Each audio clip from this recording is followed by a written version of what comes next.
Yeah.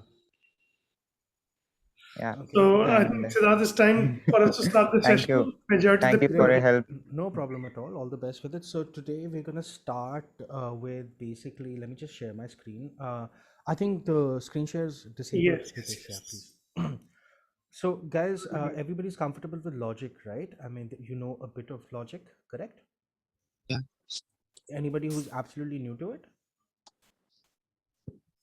Okay, there's one guy who's new, and you Okay. can just raise your electronic hand so we see how many hands are up. Okay, so Joel says he's absolutely new to it. Okay, so what I'm going to do is quickly just, it'll be a good recap since Joel is also here, that I'm going to There are explain to you. three participants that have raised hands.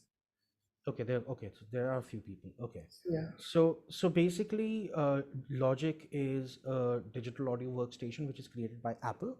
Okay, similar to Ableton and Pro Tools, and you could call it also an upgrade to GarageBand in some ways, because GarageBand is basically a stripped down version of Logic. Okay. Guys, can you please keep your microphones on mute? So basically, I'm going to just give you an overview of how Logic usually functions first, and what to look out for when you're just starting with your first project. Okay. So once you open up Logic, it will look like this, and you'll be like, okay, what is going on? So the first thing is there are two windows in Logic. Okay. And you can find those windows how? By pressing the button X on your keyboard, be it Windows or Mac, it doesn't matter. So as soon as you press X, you'll see another window pops out, which is here, and you can of course expand it to your liking, but by default it's halfway, so that you can see a bit of the best of both worlds basically. Now this is the mixer window, and this is what we call the arrangement view, and this applies to all DAWs. So when even if you're switching, let's say, to Cubase or Pro Tools, these things apply to all of these. So it's not just about Logic, but yeah. Siddharth, So yeah, sorry to disturb. okay, May we request you to be a little closer to the mic so your voice sure. is Oh, nice absolutely. and Okay, loud. is it better now? Is Oh it yes, better now? yes. Thank you. Okay, great. One second, guys. Okay, so basically, what you're gonna do is that in your arrangement view, you are doing all the music making in a way. Let's just put it like that. And when you go into mixer view, that's where you're making all the changes in terms of processing to your audio. That's where the mixer phase comes, and that's also where you apply effects. Okay, so now let's just focus firstly on the arrangement view. And since we are discussing level 1 of the Rockschool workbook and the coursework involved, so what we're going to do is I'm going to explain to you what I'm doing with Logic for the people who are absolutely new to it, so they get an idea. And of course, who everybody who's already familiar with Logic, they'll get to know how to proceed with the coursework tasks within the Rockschool environment. And like I said, I'll finish each section, and I'll ask you guys to ask me questions by the end of each section. And you guys can I also encourage everybody to take notes, or just make some, loose notes, just so that they can refer back to other references later, so you remember what we have talked about. Okay, so by default you will already have an audio track created. If not, then basically, in order to start working in Logic, you need to create some kind of track, right? So if you go to track, on the top section you'll see all these options here. Okay, now there are shortcuts, of course, shift command N, A, so on and so forth. You guys can look at this. Okay, and I also recommend that if you are serious about Logic, start remembering these shortcuts, because they'll be a huge time saver for you guys eventually. Okay, at least the basic shortcuts you guys should be familiar with. Okay, so the first thing is that you have all these options, and you might be like, okay, overwhelmed as to what do I do. So let me just break it down. Audio track is for anything that needs to be recorded which is in the form of an audio clip, meaning if you want to record guitars or vocals, or if you want to, let's say, record acoustic piano, like Joel was saying, right? So all those things, basically anything that requires a microphone or an input from an acoustic or an electric instrument, okay, you will be using an audio track for that. Okay, the next is basically a software instrument track. Okay, now what is a software instrument track? It is basically a MIDI track. Okay, MIDI is the language in which a computer communicates, with us by applying musical notes of a certain instrument on top of that track. Meaning that, for example, if you had to record acoustic piano but you don't have an acoustic piano at home, you can use a software instrument to emulate the sound of a piano and still play and get similar results. Okay, so that's what those are for. Or for example, let's say you wanted to add flute or violins or a string section, violins, cellos, all those kind of things, including drums. So you can use software instrument tracks to apply those kind of sounds into your session. Okay, now as far as software instrument tracks go, the instruments themselves, Logic has internal instruments, and of course there are third party creators as well, such as Native Instruments and Spitfire Audio and all these companies that create instrument VSTs separately, which are available for purchase and all those things. But in my experience, when you're literally starting out, you should try to juice out as much as possible from your existing DAW and what it offers, and only expand once you become, at least come to an intermediate to a beginner advanced level, where you can kind of scope out. Because the other thing is that, when you're getting into production, because you are very eager to get certain sounds, you might splurge or get loads of VSTs in the beginning, that, oh, I want this sound and that sound, but then you don't know really how to, edit them and get the desired results. So that's one thing. Now, after that, there's what we call a drummer track, right? Now, a drummer track is also a MIDI track, but in Logic, it is specific to creating drums. Okay. Now, in Logic, what they also have is something called a drummer feature, where they'll have 4 different names of different drummers you can apply to whatever you've programmed as as a drum kit. Now, that is just a difference in dynamics, because, like, we are always talking about the fact that, there's nothing beating a human being playing drums or playing an instruments, because they add their own touch to it, which makes music more expansive, right? Because if everybody has access to the same sounds, same kind of technology, how do you differentiate yourself from the others? One is obviously your choice of musical notes and arrangement, but the other is also dynamics. And this is what Logic is trying to offer in the drummer track by giving you different dynamics under drummer names in quotes. Okay. Now, external MIDI track, that's slightly advanced in the sense that if, for example, you had analog synthesizers or external hardware, you know, to get sounds from, but want to program it in Logic, then you would use these tracks. But I don't think we'll be covering those right now, unless if somebody has a specific question about that, we can talk about it at a later stage. But a good example would be Ritesh has an amazing synthesizer at his disposal. Right now, he wants to get sounds from there, but wants to use Logic to program all his MIDI notes and be able to edit all those things.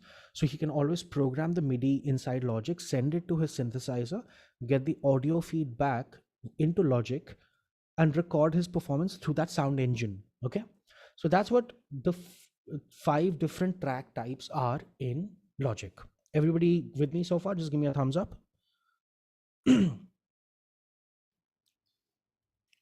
Okay, I'm going to proceed. Okay. Further. So most probably, and I'm going to give you an example of audio tracks as well. But what we're going to do is we're going to start with MIDI tracks. So I'm going to just delete this. Okay.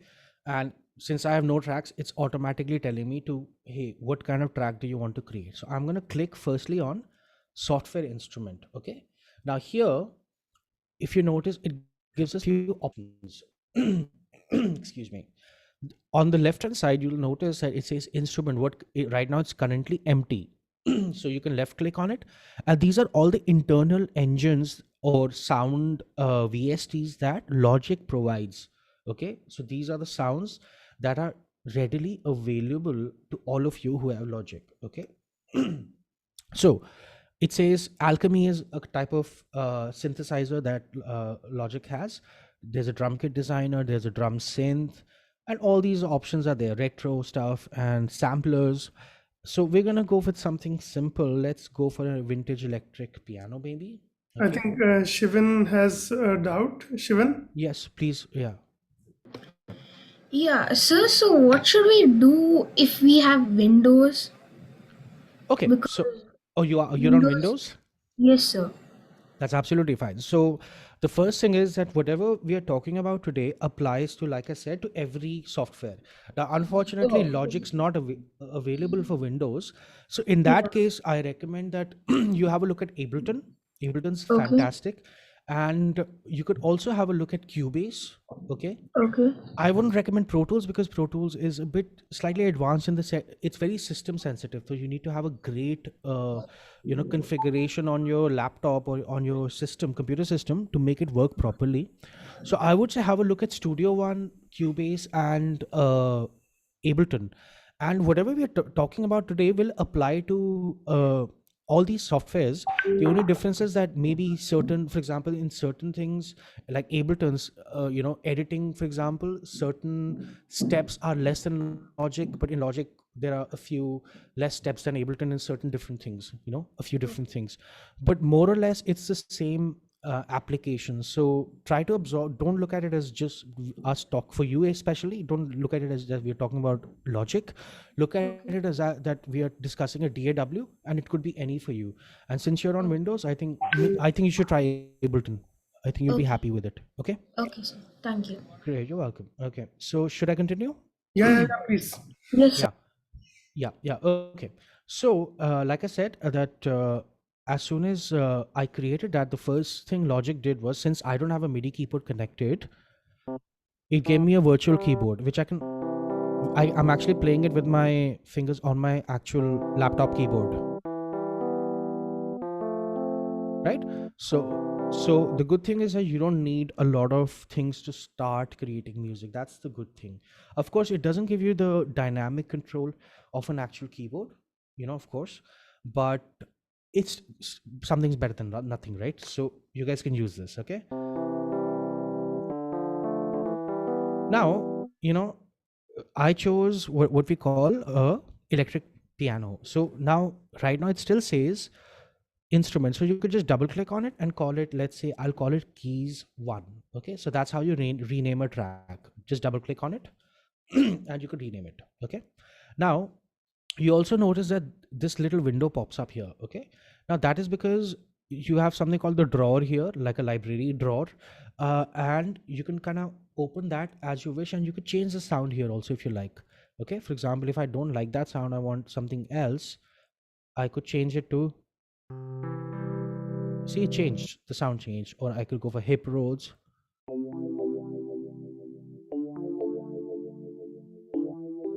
right?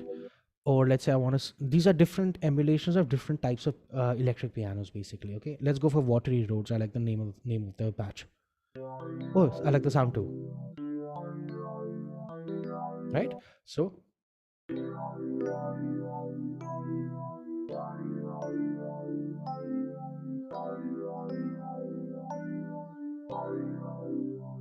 so you you could start playing instantly with just a laptop and Logic. So that's my point. Okay, so let's say we're going to stick to this sound. Okay, so how do you start creating you know your music, basically? So the first thing you will have to understand, question, can you see the top panel here?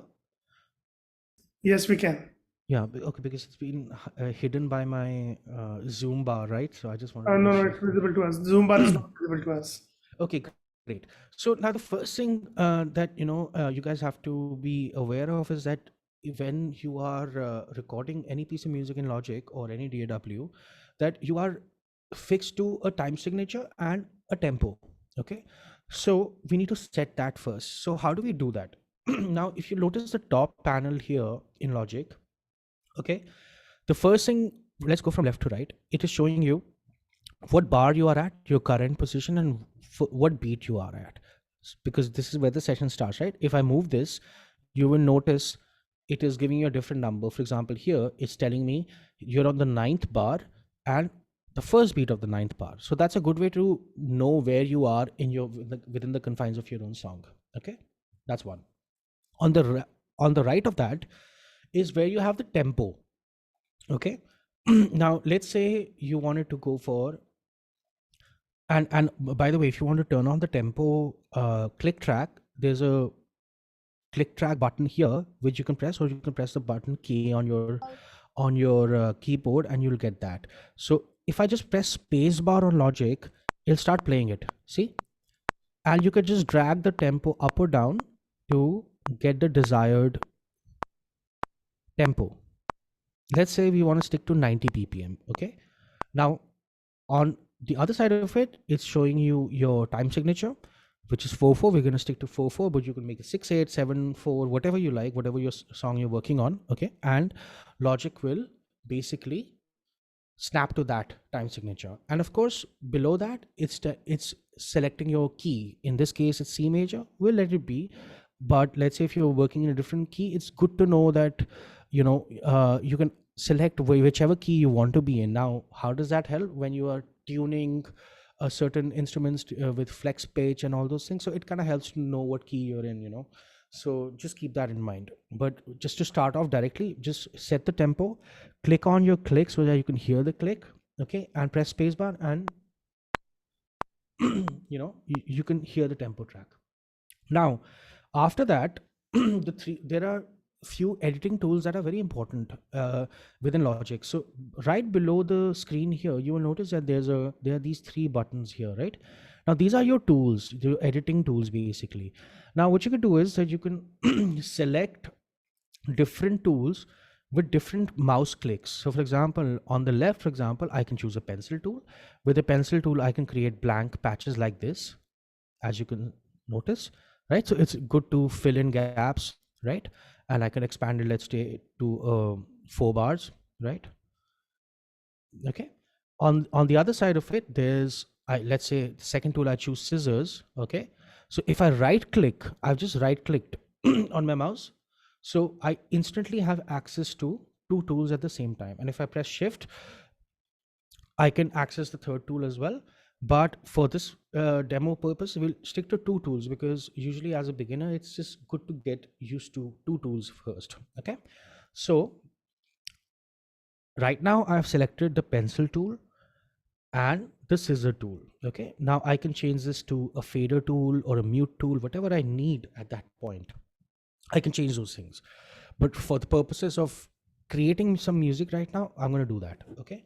Now, there are 2 ways to record a pattern into Logic. Okay. One is, like I said, with the keyboard, where you press the record button. 2, 3, 4.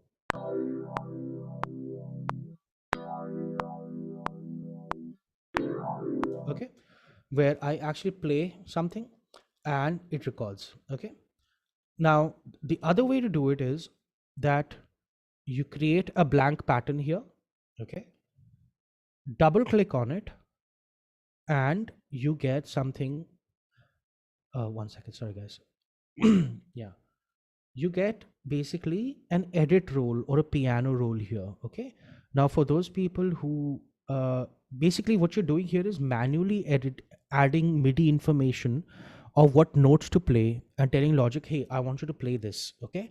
So if you notice, this particular section has a vertical keyboard, right? And you can see that you have all your different octaves. That's your C1, that's your C2, C3, right? And you can scroll up and you can go up to whatever octave you choose to make something in. So I'm going to start something in, let's say, C3. Now, as you noticed that right now it's on a pointer tool, right? So, but if I click, nothing happens. So I'm going to press command and left click. As soon as I press command, you'll see it turns into a pencil tool, which means I can write stuff. So I'm going to click, and then at the edge of this note, I'm going to expand it. Okay. Let's say this much. Okay. Now, 1 second. So from now on, I'm not going to use the keyboard because I'm faster this way. So, but you guys are, it's absolutely welcome to use the keyboard. So I'm going to turn on the click again just to know where I am. And what I've also done is I've looped this section so I don't have to keep playing it back again. So I can kind of reference it as I'm doing stuff. Okay. So that's basically 1 bar. So I'm going to just loop that. 2, 3, 4, and it loops again, right? So now I can turn this into a chord, right? That's a basic chord, right? Like a major. That's a minor, right? So let's say we want to do that, and maybe I just want to add um, some more notes just to make the chord slightly more expansive, so to speak. And how I'm doing this is by just holding option, left clicking on the note and just dragging it, and it makes a copy of it. So this is a fast way. Otherwise, you'll be clicking everywhere, and that's also fine. But I just like to do that because I can also audition the note. Like, I'm not trained in theory, so I do most of my chord creation via ear. So for me, that makes more sense, right? But if you understand theory much better than I do, which I'm pretty sure a lot of you do, you guys can take your route. But this is how I like to do it, so it's absolutely fine whichever way you like to create chords. Okay, so I like kind of like that, but maybe I'll add some depth by adding another octave here. And that's another thing that like, for example, this stretch, if you think about it, might be not something that you do actually do with your left hand, right? I mean, if you're playing the piano, correct, Ritesh? Yeah, we can't stress 2 octaves, but the right hand can easily play that. Yes. Yeah, exactly. But the thing is, you can take a bit of creative liberty when you're sequencing notes. That was my point. But so what I'm going to do is add a root octave to that, just to give it some depth, right? And then maybe some kind of an additional, like, now that sounds more complete to me, right? Okay. Now, you could obviously press Command A, that selects everything. Okay. Option, left click, drag to the next bar, and you will notice you've copied the entire chord here. So what was a 1 bar chord turns into a 2 chord pattern, right? Now it's the same chord, but we're going to edit that. But do you see how quick it is to do that, rather than sometimes it's just quicker to edit things out than play it out, unless you're like, this is especially good for people who don't know how to play keyboard but still need the keyboard to express themselves musically. Like somebody like me, I'm a guitar player, I'm not a keyboard player. So for me, this process makes complete sense. For a keyboard player, obviously it makes sense to actually record all the performances and all the notes. So just keep that in mind. This doesn't apply to pianists and keyboard players. Okay, so now we get basically a 2 bar pattern, right? Okay, and what I could, and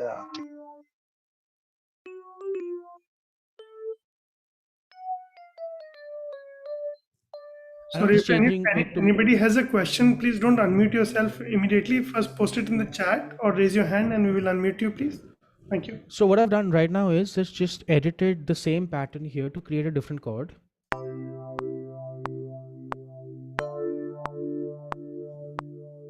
Okay, and what I can do now is, now I have a 2 chord pattern. I can option left click, drag this. Siddharth, there is one person who has a question whenever you want to take it. Yes. Uh, Yeah, s- I can take it. Tell me.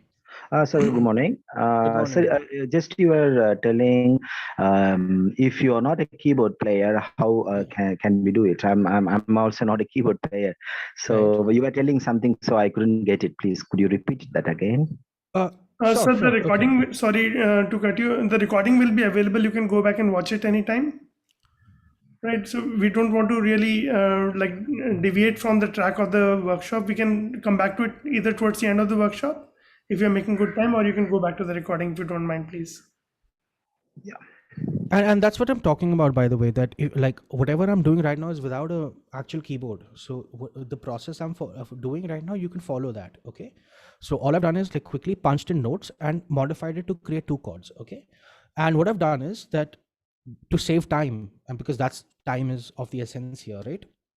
I've copied the first section by clicking on option and left clicking and dragging it. See, it gives you that plus sign, right? So you can make as many copies of it, right? So now we've got basically a 4 chord pattern, obviously with just 2 chords in it. So now what I'm going to do is edit this. Okay, so our first pattern was,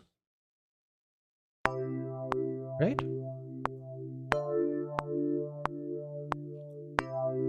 and then I'm going to just Command A,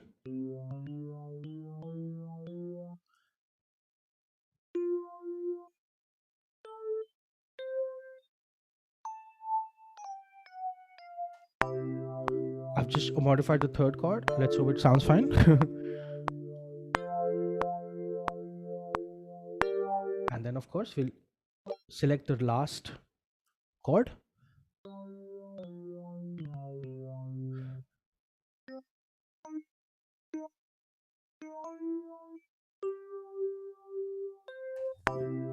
I think that'll be the wrong chord.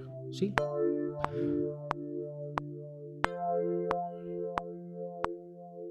It turned out fine. Okay.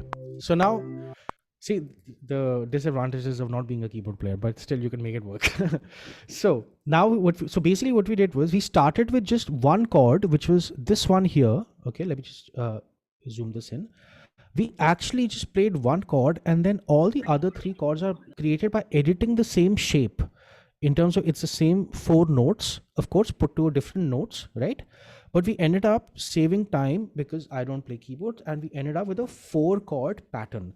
Now what I could do is I could change back to my pointer tool, select this, press Command J to join it. So now I have one pattern. Okay, I'll do that again. See, these were 2 different patterns. What I did was selected them both, pressed Command J to join, and now I have one pattern. So now it plays like this.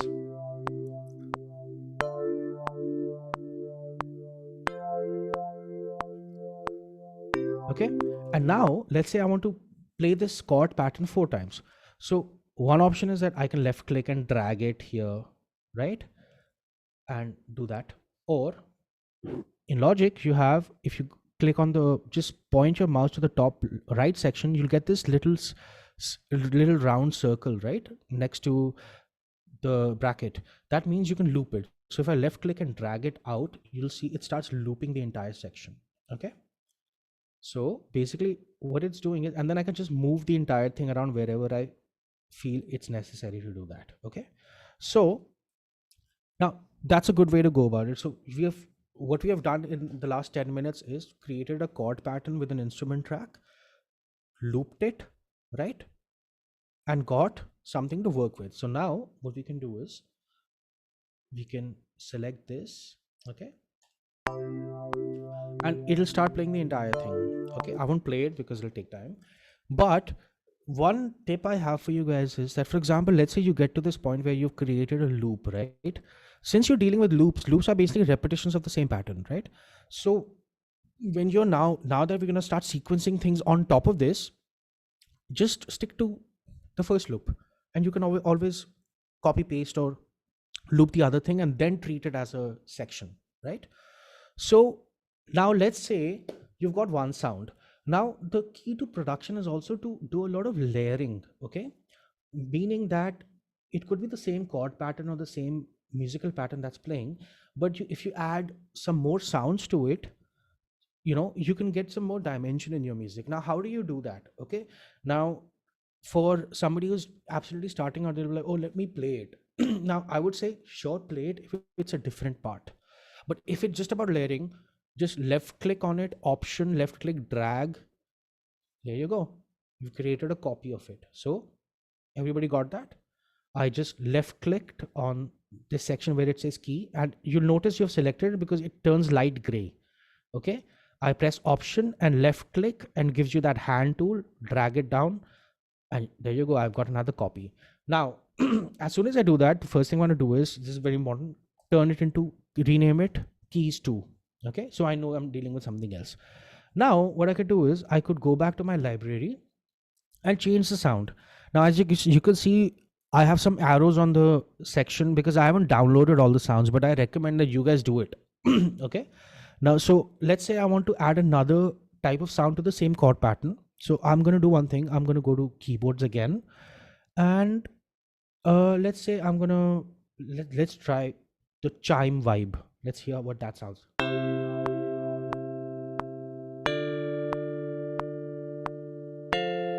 It sounds good, but let's try maybe some pianos. I have probably, let's try the Steinway. Right, so now I like that. So let's change it to piano. And So do you realize that with just like one click, you're able to within 2 minutes create another sound? Now, whether you choose to use both sounds or you just want to audition, let's say you just want to audition, hey, I'm not too sure what kind of sound works better for my song.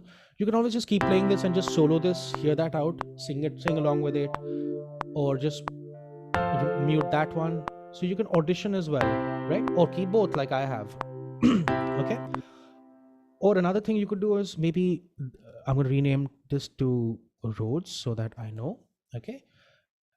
Maybe you would like to take this now that you have a bass piano, Command A, select everything and maybe turn this into C4, move it up an octave, right? So now what I've done is that I've taken my original idea and copied it, changed the sound to a piano, and then taken the original pattern and pushed it an octave up on the Rhodes.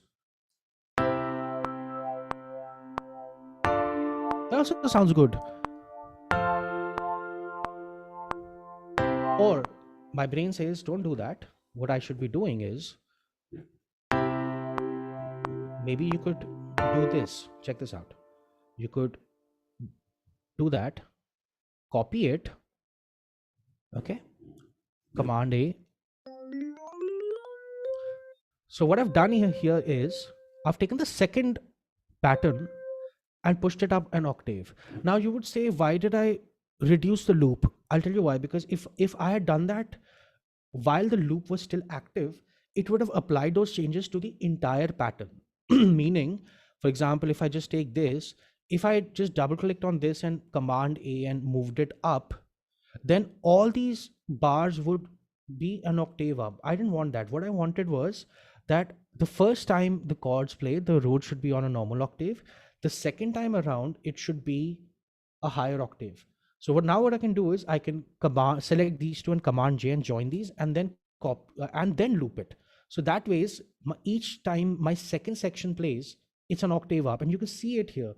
That if I expand this a little further, right? That basically this is my original octave here, and see, this is an octave up. It's moved up. So now it ends up sounding something like this, which for the sake of movement in a chord progression, I think works better. Okay, so let's hear that now. Normal octaves. 3,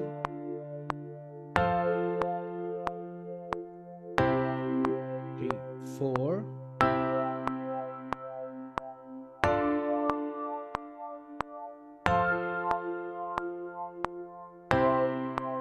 Okay, I like that. Okay, so but what it has also done for me, considering, remember, I'm not a keyboard player, right?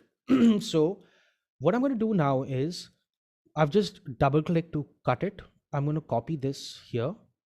Okay, and this time around, what I'm going to do is I'm going to start changing the top notes here. Okay, and we're going to experiment, and that's a lot of music production. You have to experiment to see what works. Because sometimes, a lot of times, musicians will have ideas that, oh, this is what I want to put it down, but a lot of times it's experimentation and you're like, oh, let me try to create something and let's see what happens. It's always about that, right? So let's just hear this, and I'll just start adding notes here and then to see what works. Okay, I'm going to remove that. So maybe here, yeah. No, maybe that, no, that note, which is already there, and then maybe move that here. So now we've got,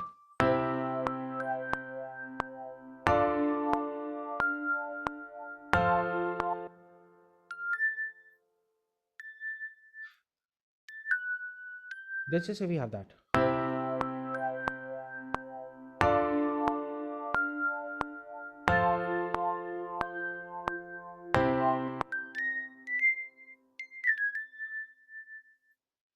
And just to resolve that section, sorry, 1 second.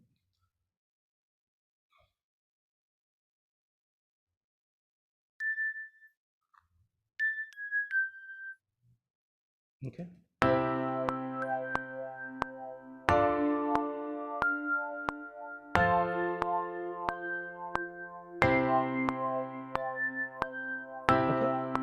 Now, another thing is, for example, a quick note. I kind of find these notes nice, but since they're quite high up on the octave, but they're kind of piercing my ear right now. So what I'm going to do is I'm going to reduce the velocity. Velocity meaning how loud or soft I want the note to be. So for that to happen, right now these are at consistent velocity, right? I can select these two, and on the left hand section you notice a velocity marker here. You could reduce that. So you see the color also changes. It make softer is blue, hotter is red, you know. So I'm going to make it softer just so that it gives that movement, but not really the piercing effect of the note. So let's hear it now.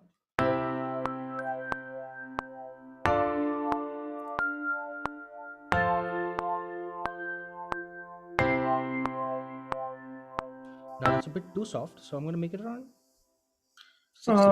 FS Yes. Music has a question to ask. Yes, please. Yeah, hi sir. I just Hi. want to have a question. So how to get a clear tone? For example, if you are using a piano, so Yeah. this was piano what is using. So Yes. how to get a exact piano tone? How and what are the VSTs we can use that to get an original voice? For Okay. example, if we are using flute or sax or something other instruments, Okay. how to get the how to get the original tone? Okay. So the thing is, the first thing you have to understand is that, for example, even this piano that I'm using technically is an original piano sound. Okay. Number one. Okay.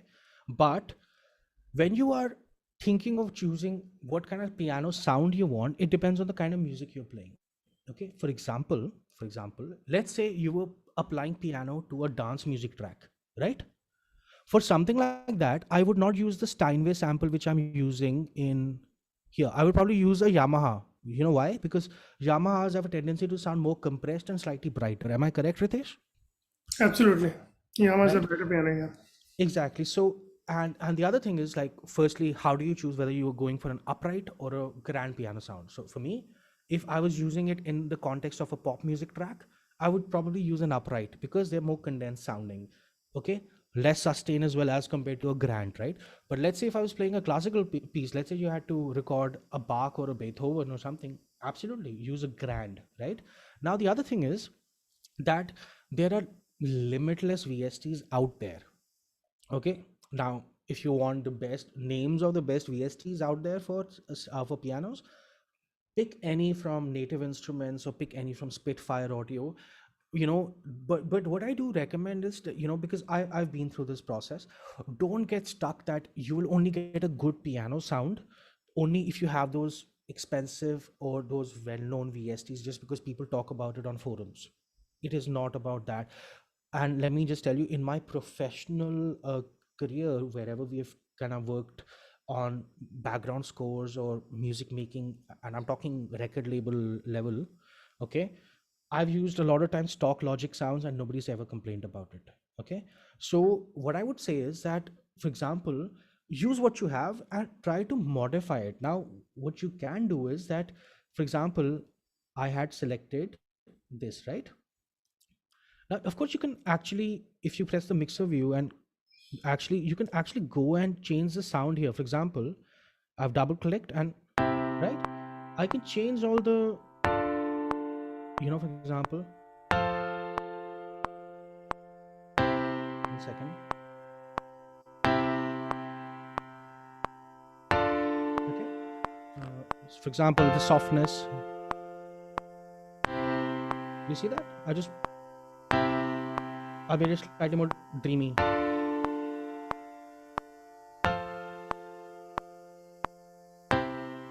And these are very extreme examples. Okay.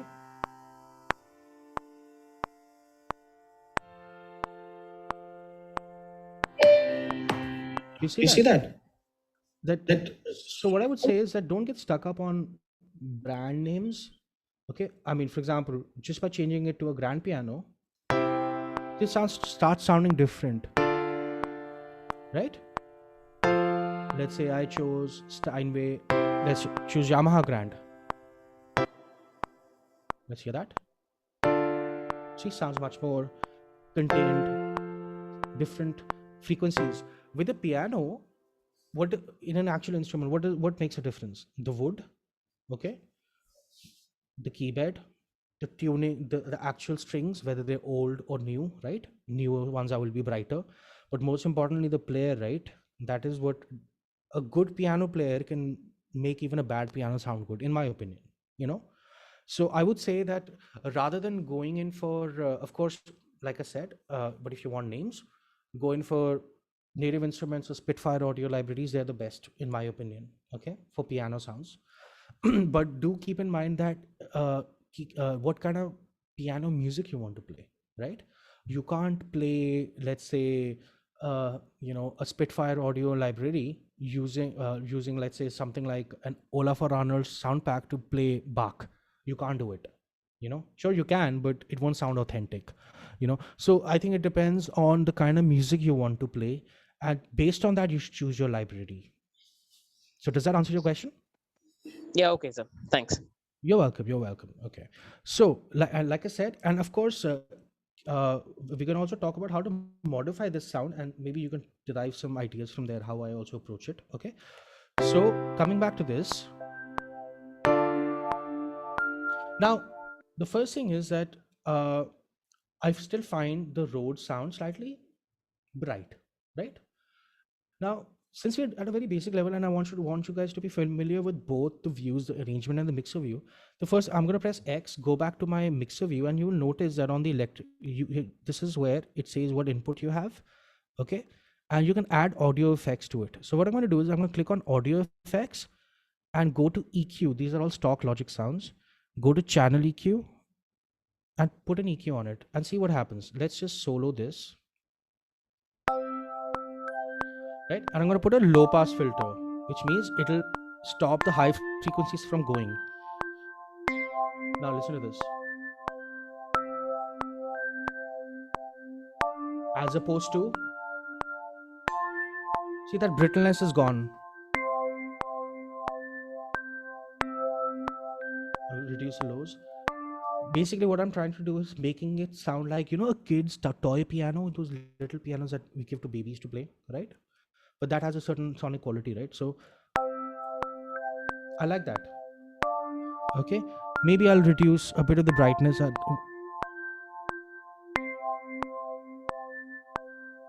yeah, I like that. Okay, now what I'm going to do is, just to give it a slightly more ethereal effect, I'm going to add a reverb to this. Okay, I'm going to use something, one of my favorite reverbs called Supermassive. This is absolutely free, so you can download it from their website. The website's Valhalla. Okay, so it's free and it's fantastic. So let's hear that. Okay, so I'm going to just take a stock patch, let's say 80 space reverb.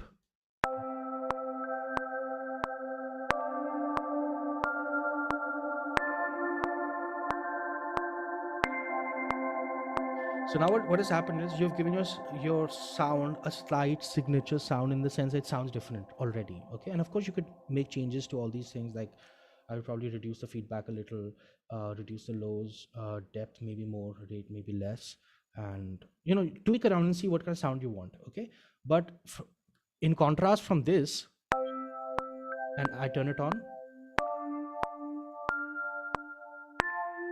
right? Maybe increase the mix. There's a nice sweeping flow to it, right? And now with the piano, so now what's happening is the row is blending better, in my opinion, with the keys, with the piano, right? As opposed to, let's say if I mute these, let's hear it now.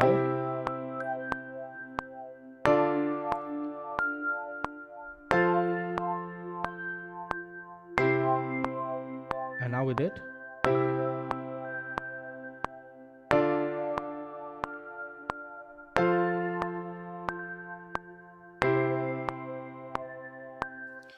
So what do you guys think? Sounds better with these effects, and it's basically just adding a reverb and a channel EQ, right?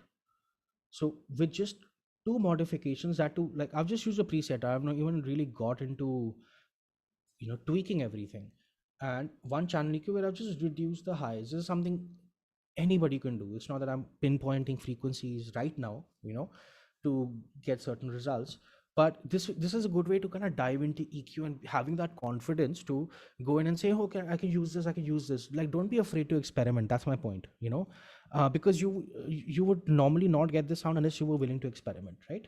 You'll be happy, hi, it sounds good, let me go ahead with it. Okay, so that's something to keep in mind. Okay, so let's move forward. Now, the next thing I want to do is create some bass tracks. Okay, now for bass, again, what I'm going to do is that I'm gonna go to track, create a new software instrument. Okay, move it here. Okay, call it bass. Okay, and usually you start with drums, but I'm doing bass because I have like a certain, I want the bass guitar to dictate what kind of drum pattern I'll make on top of this, which is why I'm choosing to do bass first, just keep that in mind. So for bass, again, you can use something like fingerstyle bass, which is existing within Logic, okay, to do it. But just to kind of give you a flavor, since the last person asked about what kind of different sounds we can use on the piano, let me give you an example of a third-party plugin for bass guitar, for example. Okay, so I'm gonna go to my mixer view. Okay, this is where it says bass, right? I'm gonna change this out for one of my plugins. Let's go for Spitfire Audio Labs. Okay, they have some nice oh,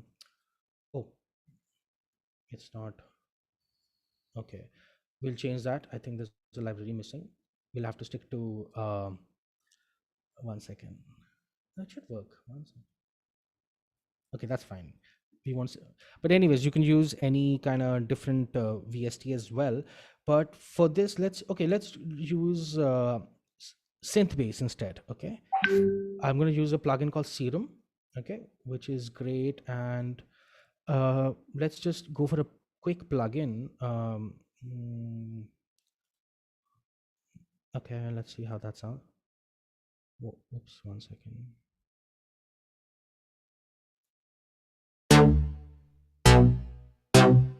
I think it's too aggressive, this one, so we'll try something else. There was some nice plucks actually. Maybe this one. Yeah, okay, let's try that.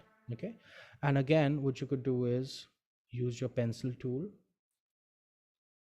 okay, to create a blank patch here. Okay, so sorry, 1 second. Yeah, and drag it to make it a 4-bar pattern. Okay, and now what I want to do is not have the same syncopation on the bass, because like basically our chords are playing quarter note.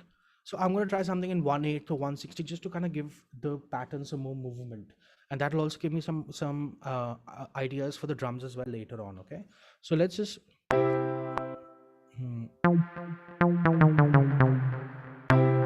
so I'm gonna go to okay, and okay, and what I'm going to do is reduce that delay on that bass. Just remove that, so because it's distracting right now, and the reverb as well. Okay,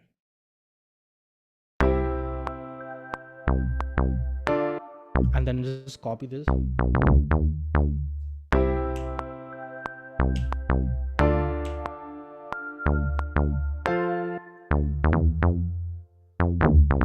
And see, what I did was just created one simple pattern here.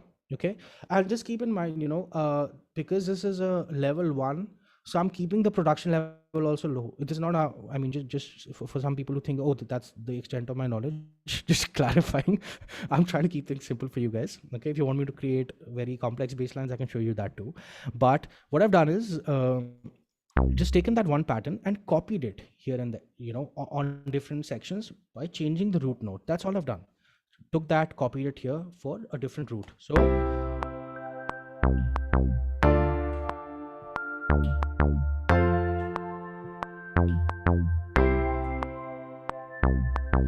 what I would like to do is, and there's something I also say, a bit of variation is always good, right?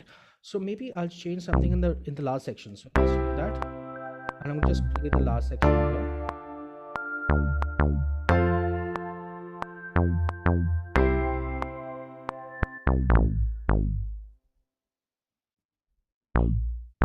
Yeah.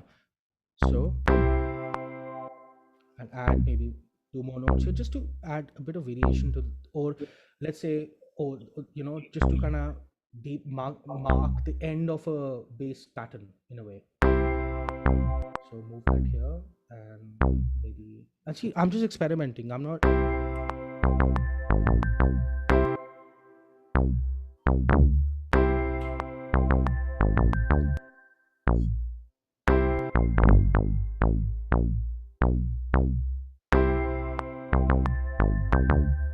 Yeah, so that kind of works. So when we hear the actual pattern,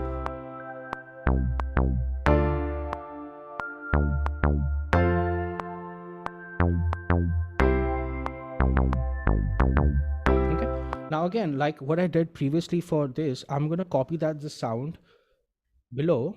Okay. Now I'm going to call this synth, and you'll know why. Okay. Now what I'm going to do is take this pattern. Okay.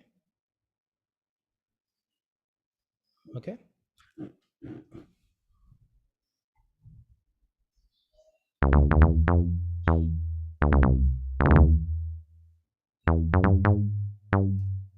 Okay. And what I've done is turned it into a chord by just copy pasting. Okay. And we're going to go into Serum and maybe choose another sound. Okay, let's say we'll go for some synth sounds. I haven't heard a lot of these, but let's go for Hypersaw Basic. Okay, now obviously it already sounds too low, so I'm gonna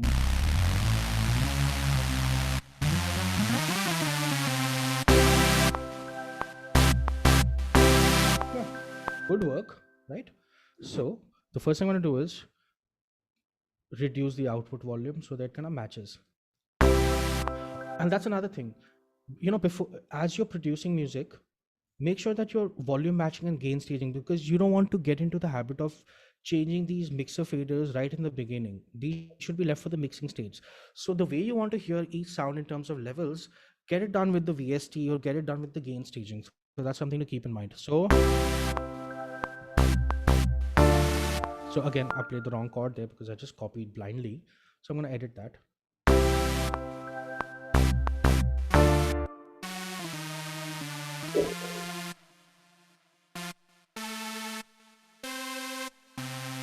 So I was just checking the notes for the chords. Now it should be fine.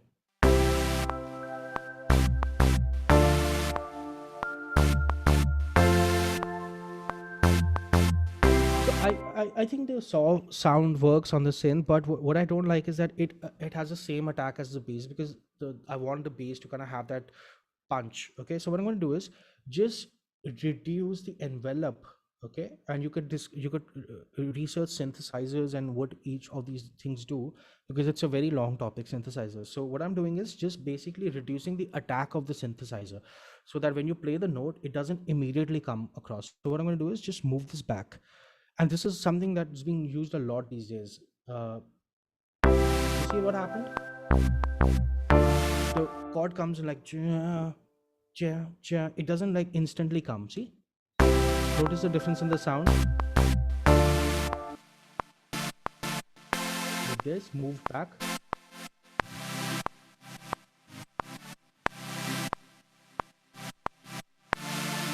Okay.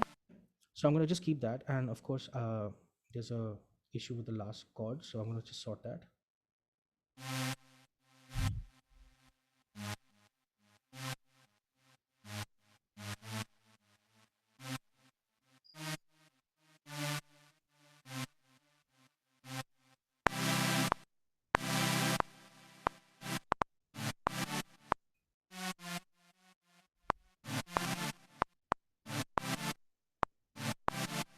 Okay. So what happens is, because I've reduced that attack of the synthesizer here, the bass note comes through very clearly. Right?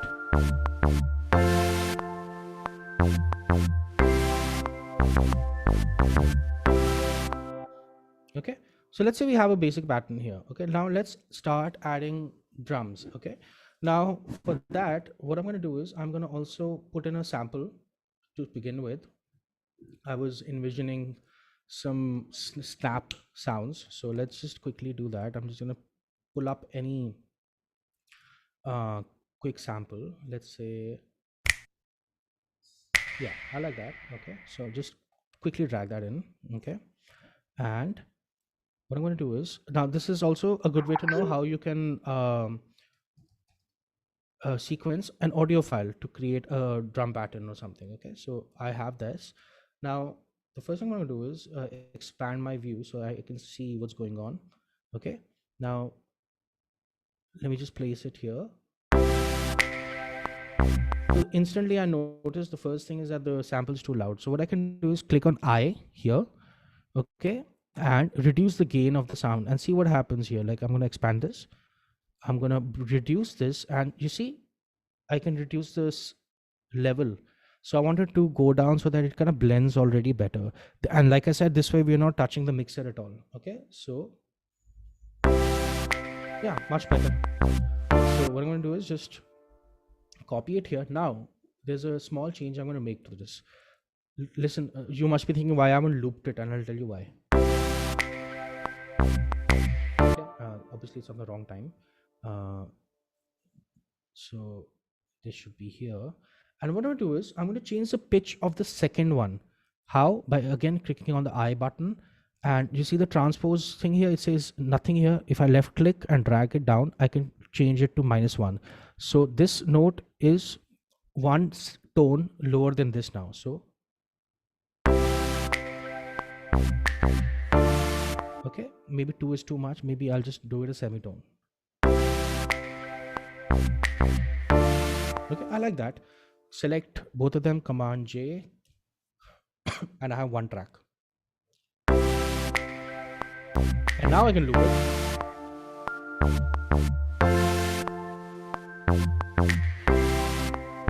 But what happened was, good this happened, because a lot of times if your positioning is not correct, you'll end up not looping correctly. Because why didn't it not loop correctly? Because technically our loop starts here, not here. If it started here, it will loop correctly. Just saying. Okay, so what we're going to do is just copy it here.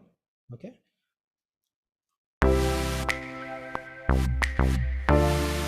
again, see, so make sure you edit it correctly. Okay, and this should end here. That was our issue. Okay, I think, yeah. And then just take that.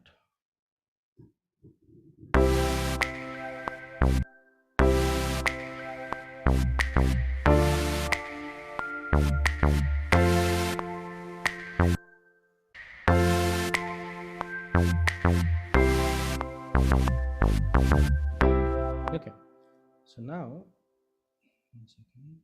Yeah. So we've got a basic pattern here. Okay.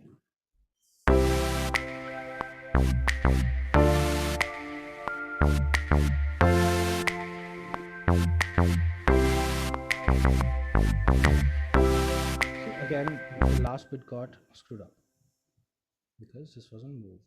Yeah, that's better.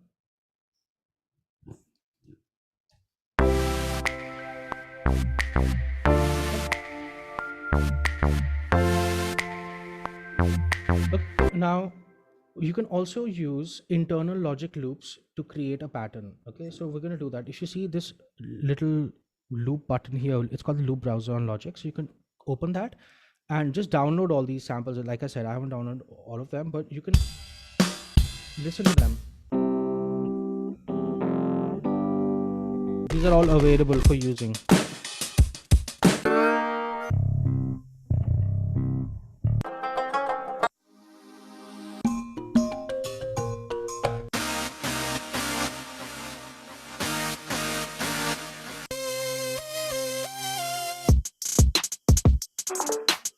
Okay, and what will happen is, for example, if this shows that it's 70 bpm, but if and our session bpm is 90, but even if you move it here, it's going to snap to that automatically. Okay, so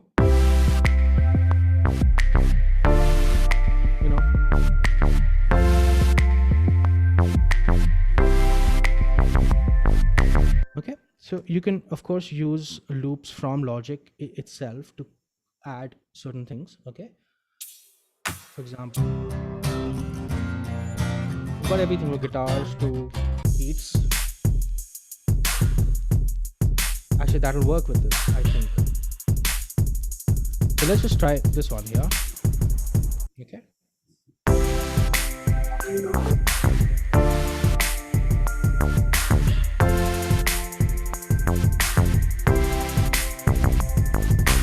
So what I could do is I could probably introduce this, okay, as a drum loop in the second section.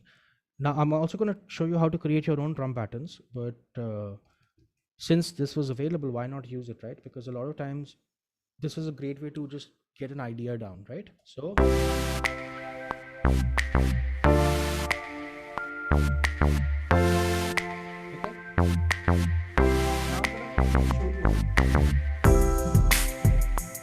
how to record into Logic.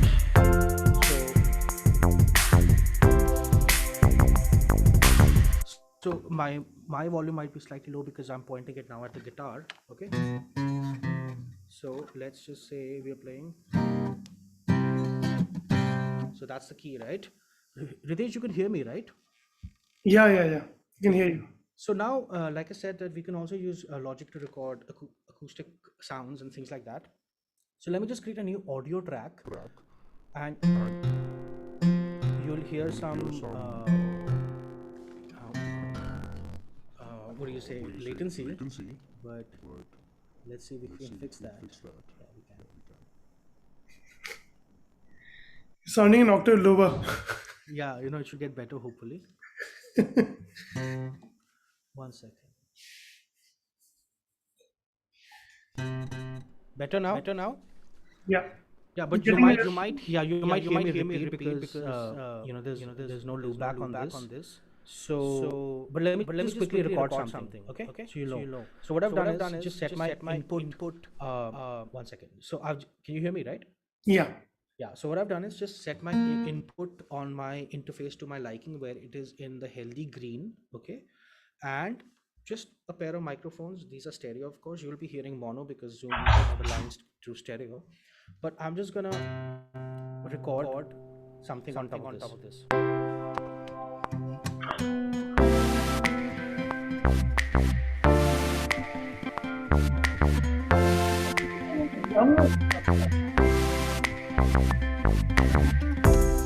So let's say for the sake of time saving, and because there's a lot of latency also, so I just recorded that one little loop. Okay, but point was that just you can just quickly record something.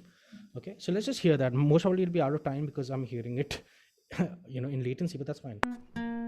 So let's hear that. Yeah, okay, well, not bad. Okay, not perfect, but not usable, definitely. Okay, so what I've done is just taken that last section, which I know I played in time. Okay, and I'm going to just loop this. Okay, let's see how that sounds.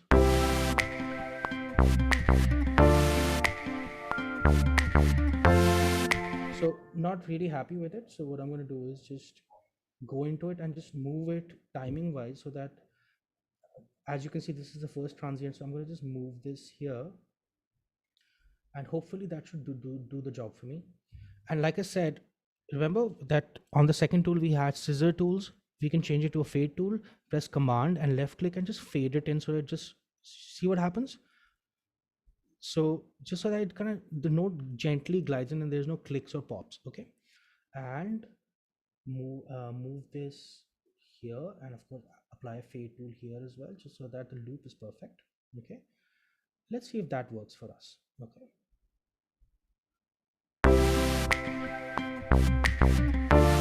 much better. And since I want it to be slightly louder, again I'm going to go to I, increase the gain a little. See, I can increase the volume here, make it +5.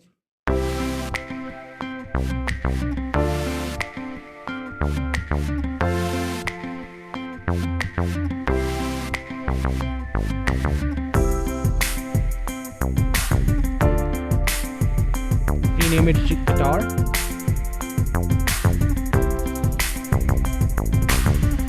Okay, So not bad, right? I mean, for something which was done in 5 seconds, not bad at all. Okay, I'm proud of it. Anyways, so now what I could do is I could make this guitar part slightly more interesting because it's very basic. Okay, so I'm going to press X, go to my mixer view, look for where it says guitar because I renamed it so, and add maybe some delay to it. Okay, but before that, let me EQ it a little just to kind of make it sound slightly more sitting well in the mix, as I say. Okay, so I'm going to solo this section. So the first thing you notice, and this is something that you'll be required to do in your Rockschool grade 1 and 2 as well, is that you know how to clean up audio. Now, for example, when I recorded this, my fan is on, so you can actually hear that sound. Can you hear it? Right, guys? You can hear it, right? So the good way to do is, and you can see that this is where that sound is. Because my main note is somewhere here where I'm playing, but all this is just room noise in a way. So what I could do is I could filter it out, okay? And I'm going to do that by putting a high pass meaning that it will allow only the high frequencies to pass and lows to be removed. I'm going to move this really forward and see how that sounds now. Much different, quite different. But because I have the fan noise is not just low end rumble, there's also high end, like the shh sound, you know? So I'm going to put a low pass. Now, contrary to a lot of people's belief that, oh, you know, the guitar has to be full spectrum, the guitar usually doesn't go beyond 7-8 kilohertz, you know? So if you're cutting the highs, it's no big deal because what you're also doing is leaving room for other instruments here, you know? So not all instruments need to be full spectrum. That's my point, okay? So what I've done is just put a low pass and a high pass and end up with a cleaner signal.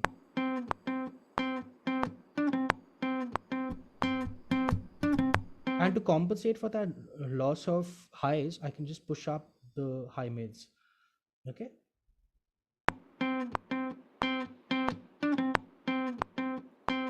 The other way to do it is also ringing out. Ringing out meaning that you increase the EQ curve, okay, and see what frequency when you sweep sounds nasty.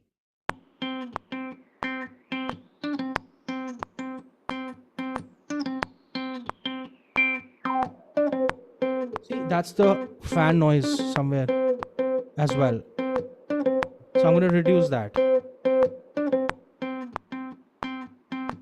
So I'll begin with that, but in contrast, the hiss is gone.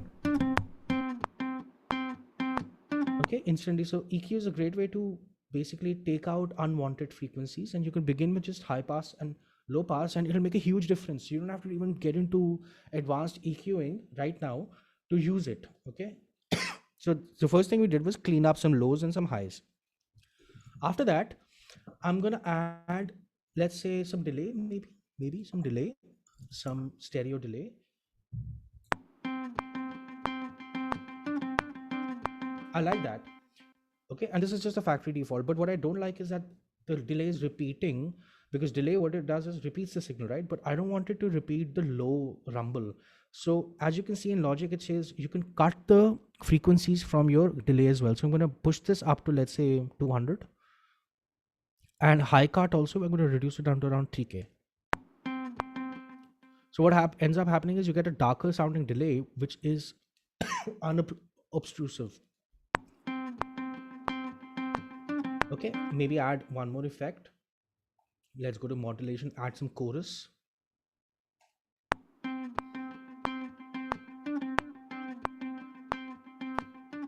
And top it up with a compressor. Usually I would put a compressor first, but right now, since I just remembered, we can also add a compressor. Just add a compressor. And what a compressor is doing is just controlling your dynamic range, okay? So it'll just make sure that everything sounds more consistent, okay? So right now, as you can see, the knob's not barely moving. So I'm going to reduce the threshold so that it starts detecting. Increase the attack meaning how fast the compressor is going to work. And release also quick, meaning how long the compressor will stay on for. Ratio is the strength of the compression basically. And here are different sounding compressors. Basically they're emulating different types of actual hardware units. So you'll notice the sound changes. See? I like the original.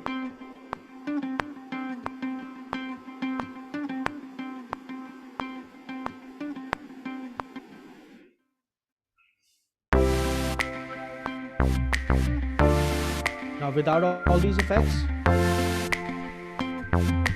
it also sounds good. But with these,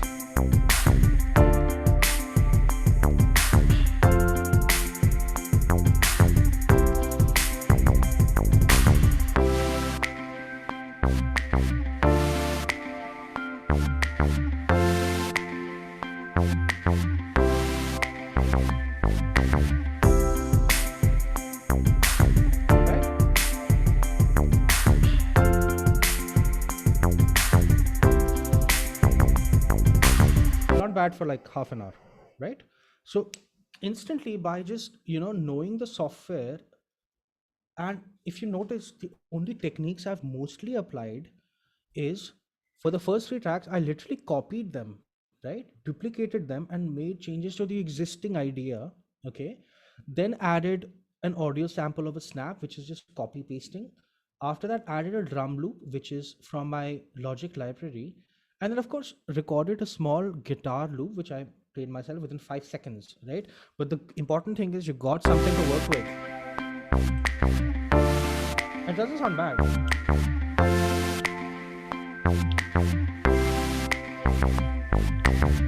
So just like in the coursework task of grade 1 and 2, you're basically asked to create a melody on top of an existing backing track. And in the second one, you're basically creating chord patterns, and you're creating chord patterns and arrangements using different VSTs. That's exactly what we have done. Now of course we can go in depth in the sense that we can modify the sounds of these VSTs, of course, and we'll get into that as well if we have time. But instantly we have a pattern to work with. Right now, the one thing that's missing is that I had said that we're going to add some drums to this, so let's quickly do that as well. So we're going to create a new drummer track. Okay, now here also you will notice that it's going to give you these little options that, oh, hey, do you want the drummer to be loud, complex, soft, or simple? And these are your like different beat presets basically. But what I like to do is, honestly speaking, I like to just create a new software instrument track. Okay, because this I feel gives me more control. But you can do either. Okay, now what the drummer track did was gave me a pre-existing beat. Okay, and I could double click on that. I could change it.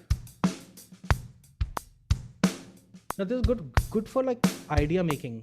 Like this beat would totally work, and I can make it louder, add some percussion maybe.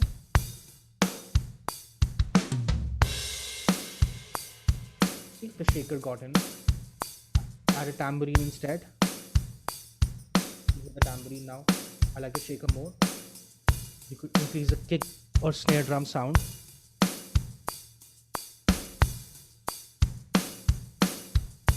Sorry, that's the pattern of the kick and snare.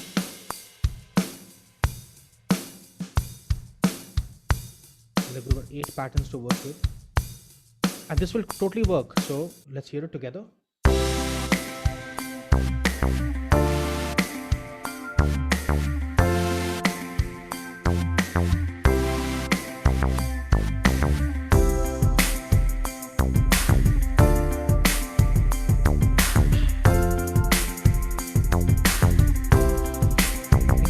Now this is what I call the easy way, where you quickly have an idea and you could get results with it, right? I mean, it took me 5 seconds. It's not really production, it's just idea jotting, right? But this might work for a lot of people, right? You just want to have something quick, and especially for grade 1 and 2, it's perfect, right? Why not use the feature when it is given in the audio, in the DAW, right?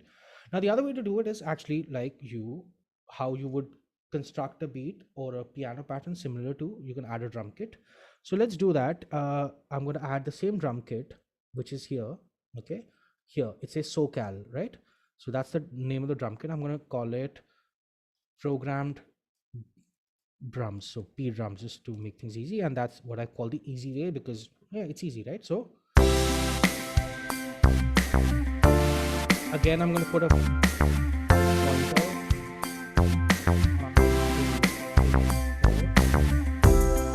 Added a little pattern there. Okay, pointer tool. Let me just save this. Okay. Okay. Let's just save it here quickly. Also remember to always save your stuff. Like I hadn't done it for the last 40 minutes. So don't do that. So now it's just like kind of quickly saving. Just make sure you're saving after every committed change, so that you don't lose any of your data or any of your work. Of course, there are backups available in Logic as well, or any other DAW, but this is just quick. Shivan, you have a question to ask? Yes. Sir, do you know any softwares that are free? There are tons of softwares that are free, but what exactly are you looking for exactly? I mean, like it should have the same functions like. Oh, right. So you can, I think Reaper is free. Oh, okay, sir. Reaper is free, or I think they expect like just a donation of $1 or something, which is literally free considering, the other softwares are so expensive. But Reaper is, I've heard a few of my friends using it that they're very happy with it. So you can, if you want a free software, you can do that. If you're on Mac, just start with GarageBand, like I say. Okay. So on Windows, I think Reaper is great. Otherwise, just start with GarageBand. Whatever I'm doing right now, okay, because Ritesh and I discussed this, that this has to be very basic.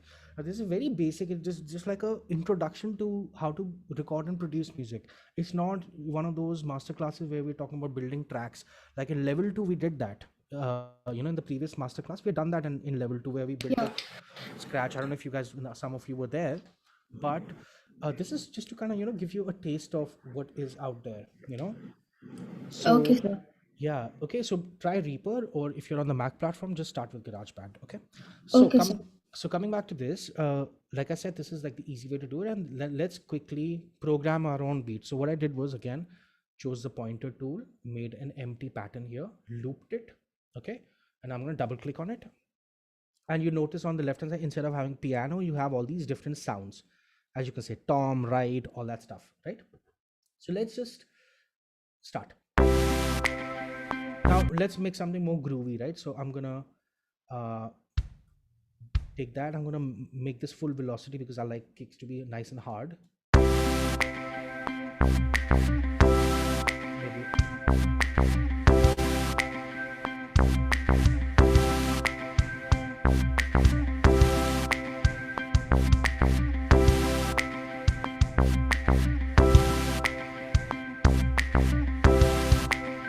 Zoom in.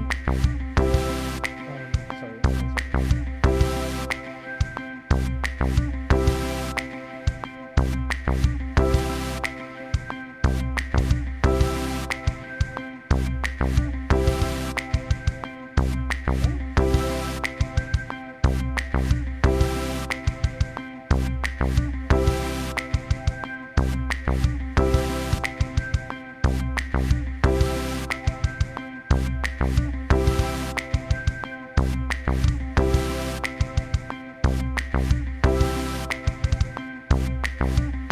If you're of the metal persuasion, you can add double bass. Why not?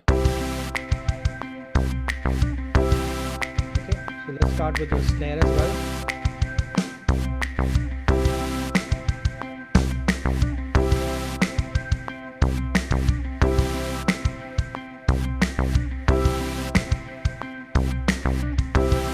Now the other thing is, just because you can put in more notes doesn't mean you should. Like I just put in that double bass, right? But the song doesn't require it. You also keep that in mind, that don't add or program beats just for the heck of your own satisfaction. You should always serve the mood of the song. This is a pop song, so there's no point adding double bass to it or any of those metal oriented riffs. I just did that for fun, but always keep that in mind, that you're not, keep in mind what the song needs, and that's extremely important. So just like a huge, it's a very important thing. One second, snap to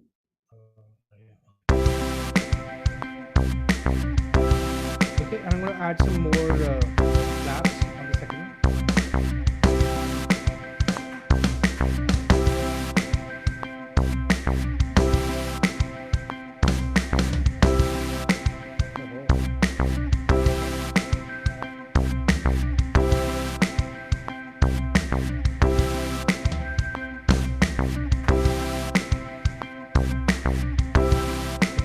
add some hi-hats. We'll start with the crash. Now, okay, maybe some quarter note hi-hats. Now you must be thinking why I haven't added, if somebody thought that why haven't I added a hi-hat on the first, because when a drummer plays, if you hit the cymbal, you're not able to play the hi-hat at the same time, right? So keep those things in mind. A lot of times, I'll see a lot of newcomers will be programming drums. They'll be running cymbals and hi-hats at the same time. Remember, a drummer has 2 hands and 2 feet. So keep those things in check, that it has, which is what's gonna make it sound authentic, okay? Now, I also know that because I've played drums on an amateur level, that when you hit the third hi-hat, usually it's slightly less in volume. So I'm going to reduce that a little to give it that. And because I want the second snare to be louder, so I'm going to introduce the level of the first snare slightly. Okay, copy that.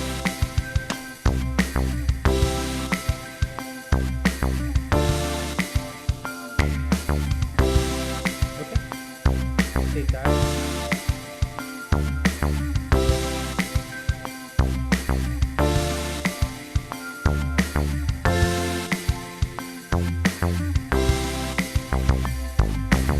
And on the last bit, I'm going to change this for a, let's say, a drum fill.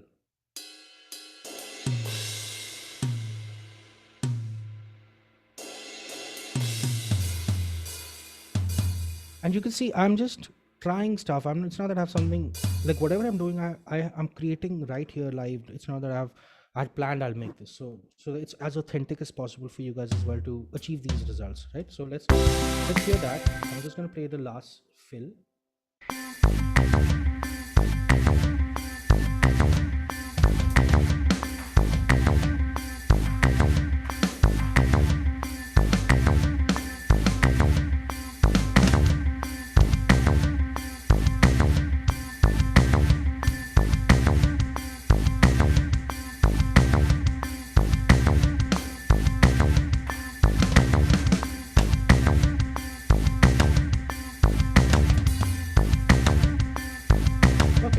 So when we hear the actual, let's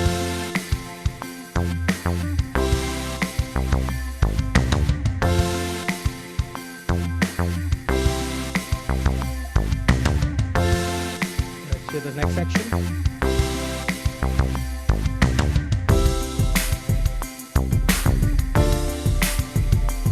And of course, now it depends whether I want this hip hop beat to be the center point, or I actually want this to be a little less than the actual beat. So now let's do one thing. Let's just quickly level these out, okay? So when we're leveling, I like to start with drums. So let's hear this, the loop itself. Okay, right away I know it's too loud.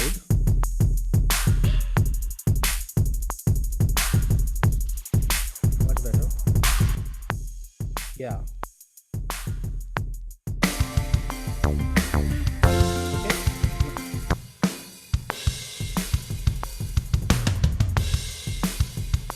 Now you might notice that the kick drums have a different patterns, but what's happening is because of the dynamic range differences between the programmed drums and this, it's adding a nice sense of movement. So I'm going to keep it.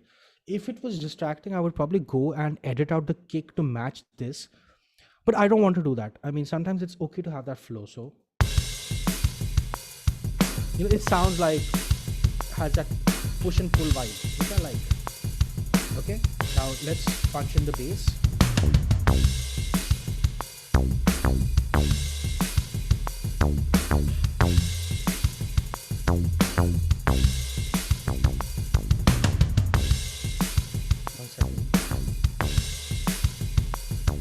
And of course, you can go into the drum kit design and change sounds as well. You can change the kick.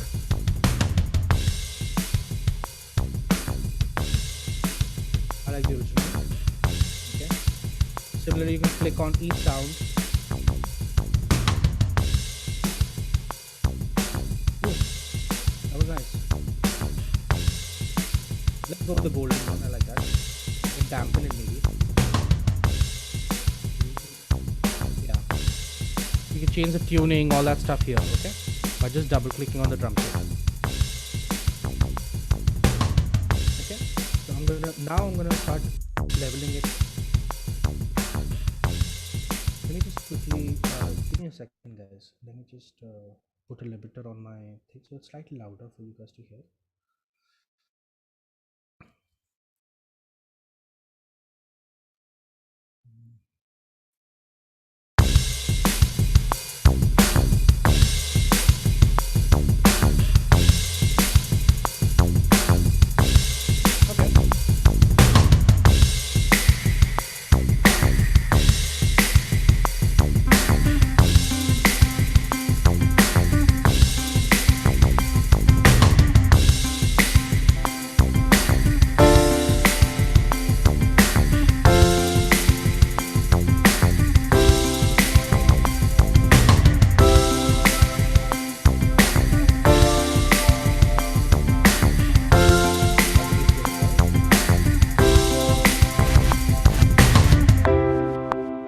From here, 1 second. Just We couldn't hear you very much, huh? We couldn't hear That's, the music loud and clear. okay, but I think I'm just leveling basically just to kind of get everything without touching mixing, just to kind of level things out. Okay.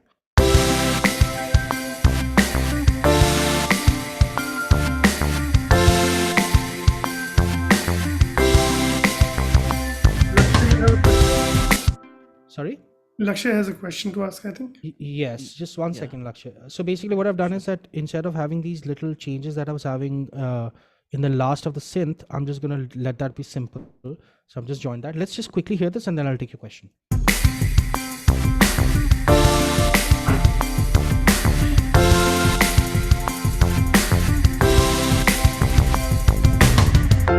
Okay, what's your question? Yeah, just like I saw you like fiddling with the gain.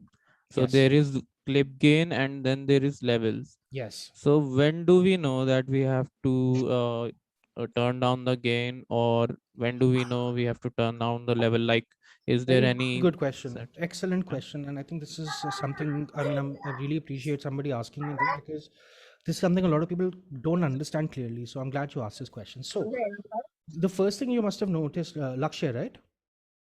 Yes. Yeah. Yes. So Lakshya, the first thing you must have noticed that in the beginning, I wasn't touching these faders, right? I was doing everything from the VST or reducing the gain from our selector basically in Logic, correct? Yeah. Yep. Yeah. So I would say that when you are at a production level stage, you should do that. Okay. Because you have to treat each virtual instrument and each input as an audio track, okay, or an external instrument, okay. Yeah. And what that will enable you to do is that if you get a what I call a premix level with all the faders at 0, you have a lot Yeah. of headroom to play while you're mixing, okay. Because for example, if let's say to get the desired result of a particular track, right, I had to put my fader up to this, for example, Mm. okay, Yeah. which means that if something has to go louder than that in my mix, nothing will happen. I can't do that, right? Yeah. But if I set everything 0 or close to 0, as in, of course, you'll notice I've done that, but that is to save time right now because I know we're not touching mixing. But for example, I've just reduced it by maybe around how much is it? Around 2-3 dB, maybe, Yeah. something like that. Mm. But this is still not a lot. But what will happen is, what I can do now is I can select all these, okay, go to my thing and just reduce it by another 3 dB so that I have, right now I have put a limiter, that's why I'm getting 0, but otherwise I'm getting minus 8.5, correct? Now that's a great level to start mixing, right? Because we've always been told that you should not peak above minus 6, correct? Right? Yeah. But if you notice that I still have so much headroom on my mixer channels to work with. So always make sure that you're not touching your mixer levels in the beginning, because if you're doing that, then your gain staging is messed up somewhere. Yeah. Can somebody mute Yeah. that? Whoever's, yeah. So point is that I have done this right now because I know we're not touching mixing right now, okay? But if I was mixing, I would have done everything from here. So meaning I would go into my VST, reduce the master output from here. Like right now it's at 50%. I would probably reduce that down, Yeah. because that'll only give you more control. So yes, you should do that. Go into your inspector, go into your, basically set the gain first, not the fader Yeah. volume. Okay. I hope that So answers your first question. gain, first gain, then Absolutely. we should go for the levels. Okay. All right. Exactly. Now you might wonder, for example, if you remember when I recorded guitar, I had to increase it by almost 5 dB, right? But there's a reason for that, because one, I am in an untreated space. Of course, I've got these curtains behind me, so they help. But I had the fan on as well, right? So my Yeah. mics was set slightly low so that the noise floor of the mics don't come across, right? And I only Yeah. did that because I'm also applying EQ to reduce the lows and the highs, right? In an ideal situation, I would have switched off the amp of the fan and made sure there's no noise, and probably set my mic slightly better to get a better stereo field. Okay. But yes, you have to get your gain staging right from the beginning. You should do that, because without even doing anything, if you notice, I mean, these are all just presets of the actual sampler. I haven't added these. I just added the EQ and some reverb. That's all I did. But still, it sounds listenable, if not perfect. Correct? Correct. Like Yeah. you can't say it sounds bad already, or it needs a good mix to make it sound good. If you're saying that, and this goes to everybody, if everybody thinks that they're going to fix it in the mix, it's not going to get fixed in the mix.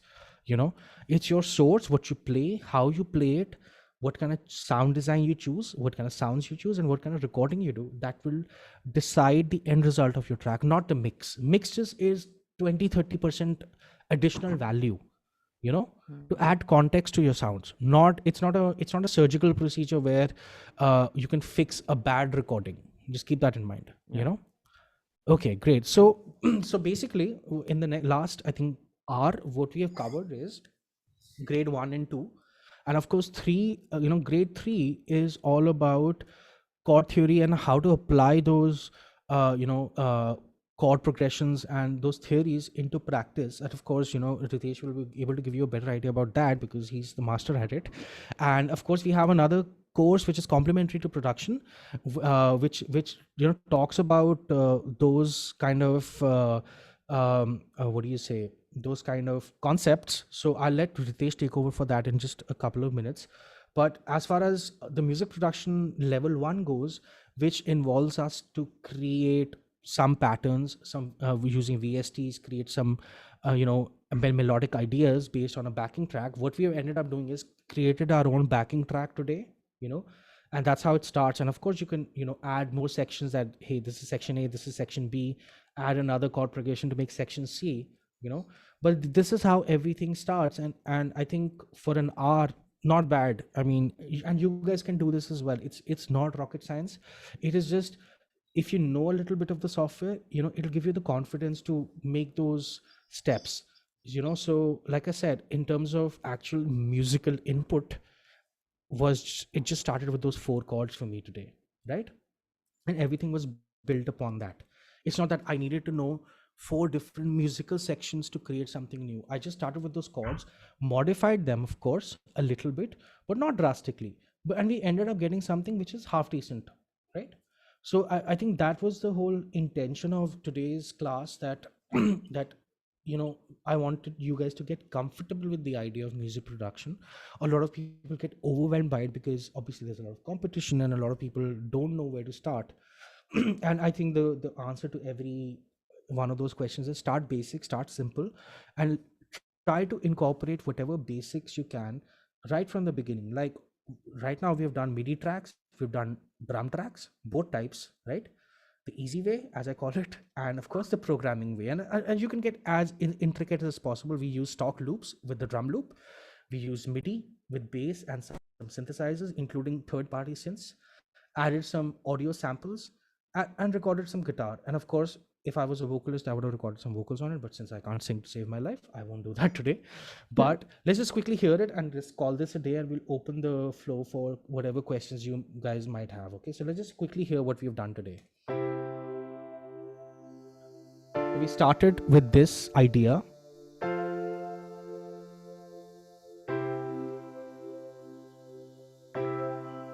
modified the octave, so we get that sound, and then added our samples and beats.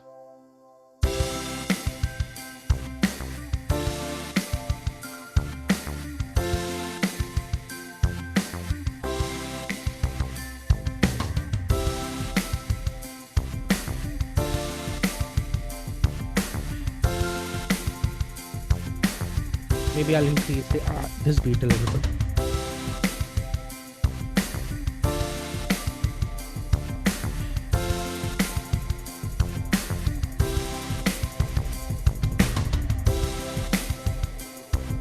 Yeah. Now I can use it as a practice thing, you know.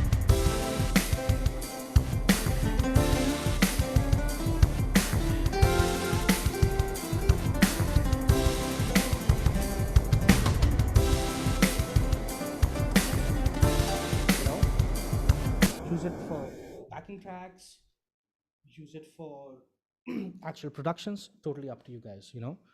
So that'll be the end of me talking, and I'll leave it up to Ritesh to firstly quickly discuss the coursework, the complementary coursework, and then we'll open the house for questions. Thank you, Siddharth. I think this is a really exciting session. Like, I am not familiar with Logic. I was not familiar with Logic when we started the session today. Now I know quite a lot about it. But let me tell you one thing, it just looks a little advanced version of GarageBand. GarageBand is exactly the same layer. Basically, absolutely. So it's fantastic, really. Thank you. Thank you so much for introducing the Logic for the people who did not have any insight into using Logic before. I'm sure you'd take back a lot from this. And just the ideas of gain staging and setting your mixes and what mix does, a lot of great ideas in there. Thank you so much for that. Welcome, Ritesh. Our popular music theory course, the graded syllabus complements the music production part. And music production is not just about how to use the DAW, it's about making music, as you saw Siddharth do. So there are concepts of arranging, composition, theory, all of those things came into it. When he was selecting chords, he knew that he's doing a 1-4-5-1 progression.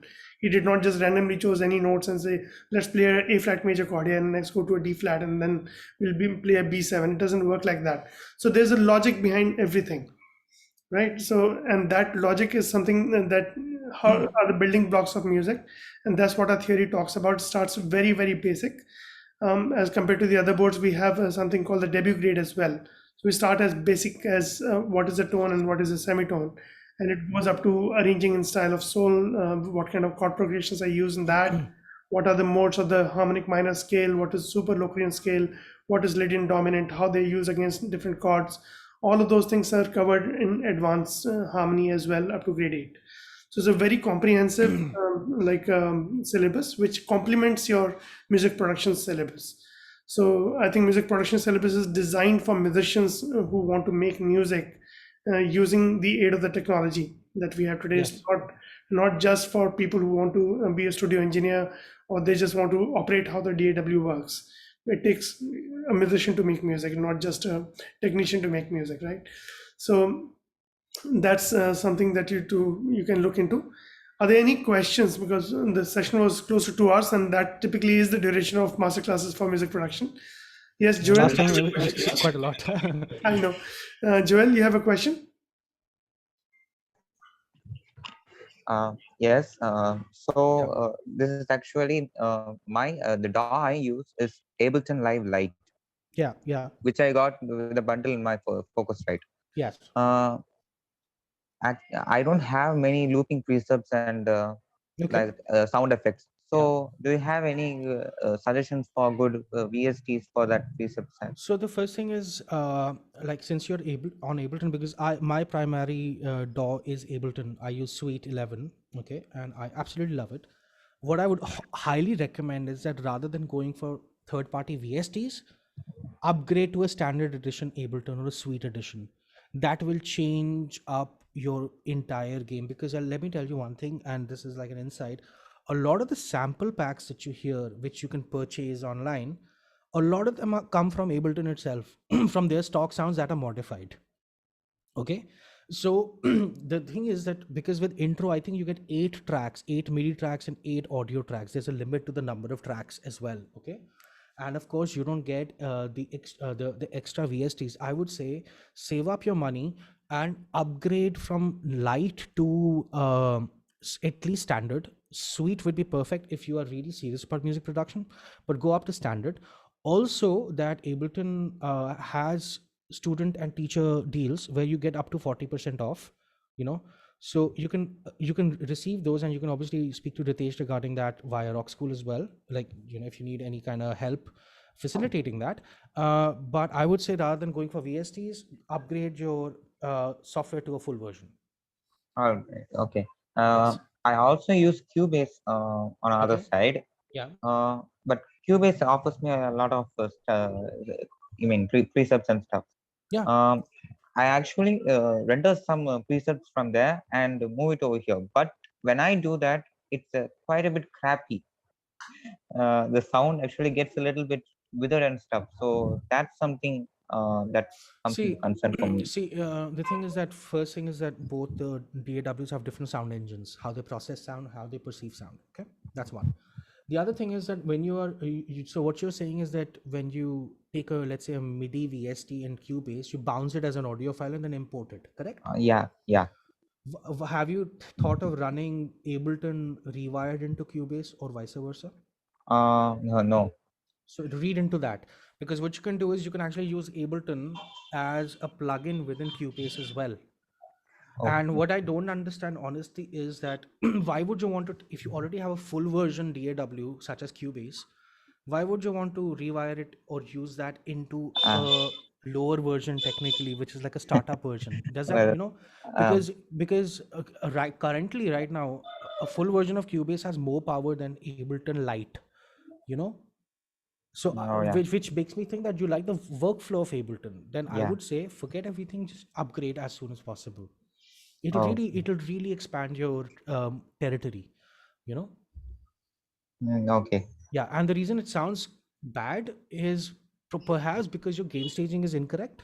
Okay, maybe you have Oh. maybe you have a limiter on your output stage. Check your output stage on Cubase, and it could also Okay. be that maybe you're bouncing on 16-bit instead of 24-bit. It could be a lot of factors, but usually it has to do with your bounce settings.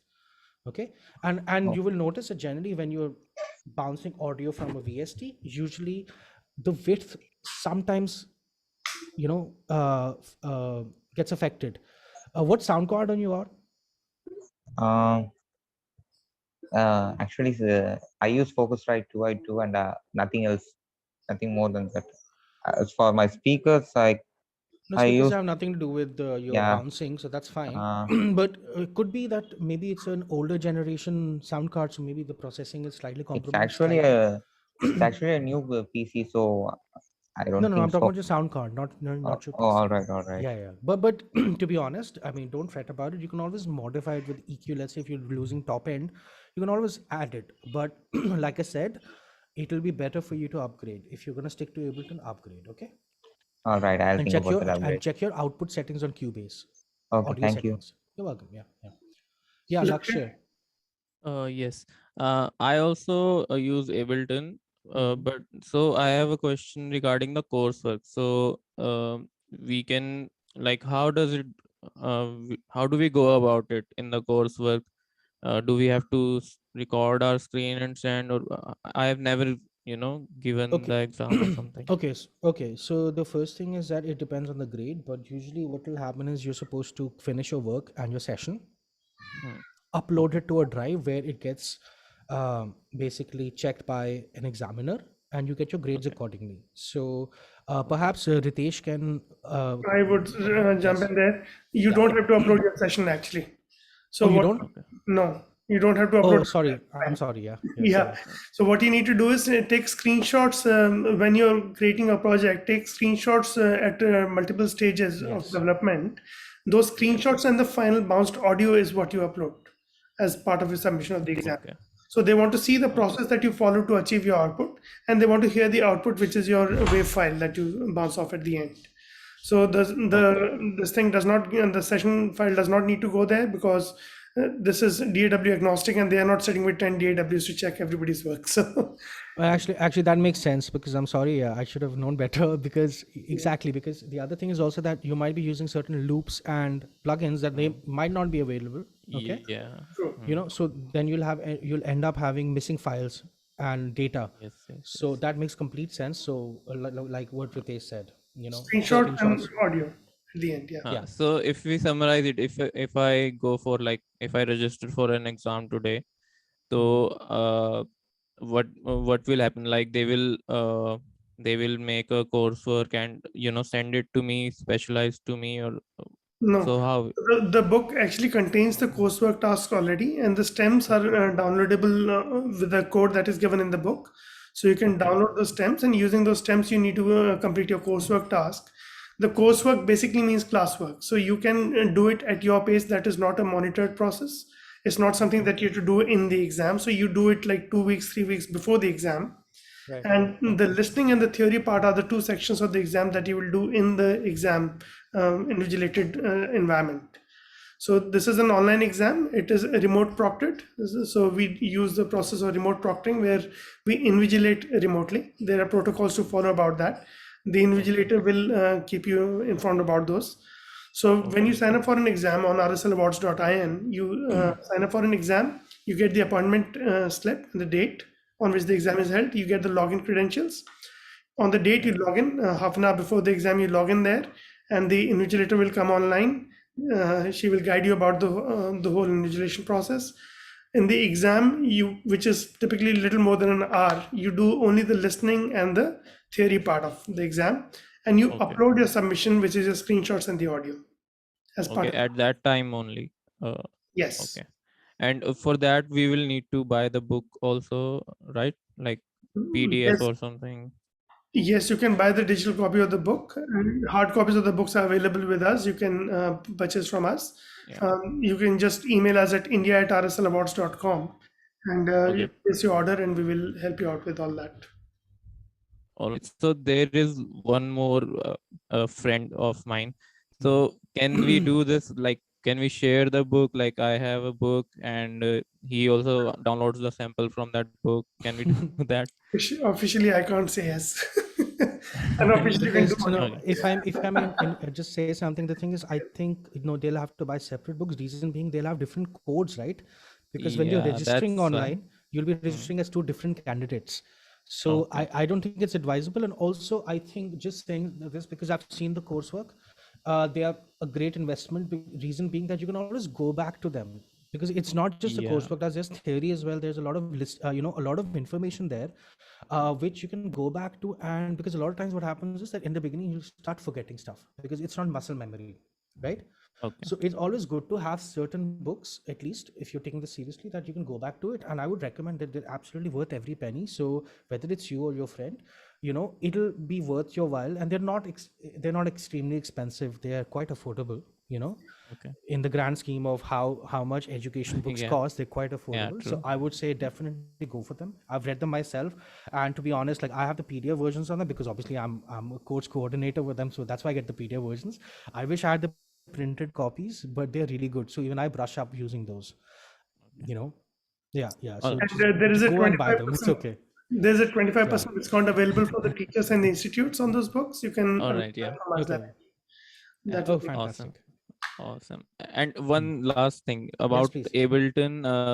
You talked about we can get a teacher's discount or student Yeah, discount. yeah. So how do we go about it? So Like, you do go to we have? Ableton and go to the shop, and you can select the teacher or student option, but you have to provide them with an ID. So, for example, if you're a student already in a college or a university, right, you Okay. can show them that ID. If you want to, let's say you're enrolled in for Rockschool, right, and you're Okay. Yeah. doing a grade, Hmm. I'm sure Rockschool can provide us saying that, hey, this person is a student of ours, and please, here's the thing. So we can give that to you on a letterhead. That would work. Ableton will verify that, and you'll be able to make the purchase instantly. It just takes Okay. a week for them to verify that license. Okay. Okay. And right now, and to be honest, like right now, Ableton's offering a 3-month trial for free. For yeah. So For start with that. Ableton Live. Yeah. Yeah, 11. yeah. Yes. Start yes, with that, see if you like it. If you like it, commit to it, of course. And I always say this because India is one of those countries where people still don't believe they should buy licenses. Please buy licenses. Reason being that you'll get access to their support system, which is very important. yes, And yeah. if you're changing your computers, all that stuff, updates, everything, so please get legitimate software. That I always say that it's not necessary for me to say it, but I say it out of ethics. So yeah, keep that in mind. Yeah, All right. yeah. Thanks a You're lot. welcome. Yeah. Any other Any questions, other guys? questions? Any other questions? Anyone? Great. So Yeah. there's one more, Joel, again. Yes, Joel, go ahead. Yeah. This is like a quick question. Hmm. I actually play quite a lot of instruments, Okay. and would you prefer if I personally record all those instruments, or just create them virtually with the DAW and my MIDI keyboard? Okay. So the answer to your question lies within the question itself. Depends on the purpose of it. For example, okay, Uh, what all instruments do you play? Piano, guitar, the violin, Violin, drums, drums. recorder, the flute. Fantastic. That's a lot of instruments. That's amazing. So okay, here's my thing. Certain instruments you just can't get the same sound with VSTs in terms of dynamics. Okay. And with certain sounds, if your instrument isn't good, it will sound bad. Prime example of that is drums. For drums, one, you need a good player. Okay. Two, you need a great drum kit. Third, that kit has to be really well tuned. Okay. Fourth, it has to be placed in a good room. Fifth, you have to put some fantastic mics on it. Okay. So that's almost five, plus you need to have a good engineer to mix that, right? So if you don't have access to all these six requirements for drums, use a VST instead. Which is why a lot of metal and rock sounds, these are like albums these days, use VSTs, because a lot of kids, a lot of people are basically using VSTs because they've gotten so good, to basically compensate for the lack of having, let's say, a studio budget, right, or a good drummer or a good kit. Everybody cannot afford a 3 lakh rupee DW, right, or a Tama Star Classic, and that's understandable. So if you don't have access to it, trust me, a bad drum kit always sounds bad. Okay. You can make it sound usable, of course. You could if you have a cheap drum kit, make sure you get better drum heads on it, and make sure that you're miking it correctly, and none of the mics are out of phase and things like that. You can make it sound half decent. Aisa nahi hai. You can still make it sound good, but then you have to make sure that you have access to all those things. If you don't, stick to VSTs. Violin is something, it really depends. For example, okay, if you're doing a recital, of course you'll have to play your own violin, right? But don't think that like because these VSTs, for example, and you're a violin player, so you would know, they use things like Stradivari, Yeah. those 150-year-old violins and cellos to record these sample packs in like places like the Vienna Philharmonic, or those kind of like Abbey Road. That's where these VSTs are recorded, right? So if Yeah. you were scoring, of course you would do VST, because maybe you don't have access in terms of budgets and the players to do a Philharmonic. Very simple, right? But if you were doing like, let's say, a solo violin performance on a track, of course you can use a mic such as this, place it on top of your thing. Same with your recorder or a saxophone for that matter, you know. But there are certain instruments like saxophone, horns. It's better to play those live. I do feel that. Even piano, So yeah, flute. even I think I piano. can give flute Yeah, and piano live, but for the other instruments, I think I prefer VST for now. there you go. So you have the answer to your own question. You're, Yeah. you're just confirming it. That's all. Yeah. Thank you you. know yeah. And one more thing is that with guitar also, for example, if you're doing a pop production nowadays, like even this VSTs are so good that you'll get these guitar samples that are perfect, which you'll hear in a lot of commercial music. But of So course, I don't say do it, because I'm a guitar player myself. I hate those loops personally, because I can hear the difference. So I think if it is justified dynamically to use a VST, no matter what the instrument is, use it. If it just sounds fake, or you're like, oh no, this sounds very, very sterile, right? So yeah, you've already got the answer to your question, because also yeah. using not the best instrument will add character to your recording. That's all. Keep that in mind. Thank you so much. You're welcome. Yeah, yeah, yeah. Right. Well, thank you so much, everyone, for being live. Everybody who has attended the session for more than 90 minutes is going to get a certificate of participation from us. And the recording of this session is going to be online live, right? On the YouTube channel. The link I have already shared it. If you look for RSL India, you should be able to find the YouTube channel. We also have our High Achievers concert, which will be aired day after on the 27th and 28th. So they will be available to you online. It will be a live premiere at 7 p.m. So about 140 plus performances will be featured on that of High Achievers of this year. And we'll soon have Siddharth back for a level 3 webinar and masterclass, which will That's going to be probably be fun. 10 hours. No, that'll probably be 2 hours, 2 to 3 2 hours. 2 to 3 hours for sure. So keep that aside that time. And there he'll be discussing about grade 6, 7, and 8 coursework tasks and requirements. So he'll be discussing all the elements that go in there, right? So let's hope we are able to bring that to you very soon. And if you have any questions, you can email us at india@rslawards.com and we'll get back to you. Thank you so much for being online. Thank you so much, Siddharth. Thank you. You're welcome, Ritesh. Thank you so much for having me, and thanks all of you for all your patience and sticking around for the workshop. Really appreciate it. So hopefully I'll see you guys very soon, and you guys have a wonderful evening now. Okay, thank you. Sure. Bye. All right, guys. Bye. Bye. Bye.